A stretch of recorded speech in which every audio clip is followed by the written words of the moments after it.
Imagine being free on Monday and arrested for working on Tuesday. That was life for many Black Americans after the Civil War. Freedom came in 1865, then the legal chain snapped shut. I'm breaking down the black codes and Jim Crow in 3 minutes, how the law rebuilt a racial caste system without saying slavery.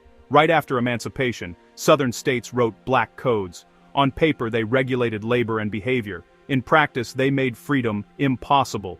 Vagrancy laws said if you didn't have a labor contract, you could be arrested. Loitering could land you in jail. Insolence could land you in jail. Even changing jobs could land you in jail. Fines followed. Fines most people couldn't pay. The solution? Convict leasing. States rented prisoners to mines. States rented prisoners to railroads. States rented prisoners to plantations. No pay. Brutal conditions. High death rates. Slavery by another name. During Reconstruction, black men voted, held office, built schools, built churches. A multiracial democracy flickered to life. But backlash roared. White supremacist groups terrorized voters. Compromises in 1877 pulled federal troops out. Reconstruction ended and a new regime moved in. Enter Jim Crow.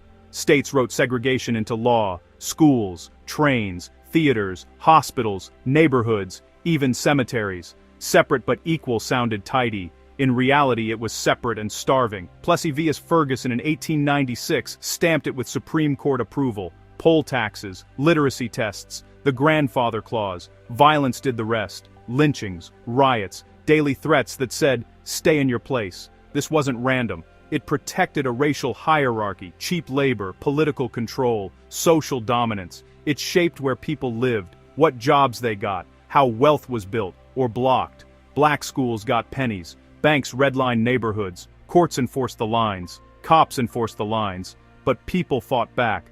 Black journalists like Ida B. Wells exposed lynching, lawyers chipped at the legal wall, parents organized for better schools, soldiers returned from 2 world wars demanding the democracy they fought for. In 1954, Brown versus Board cracked Plessy.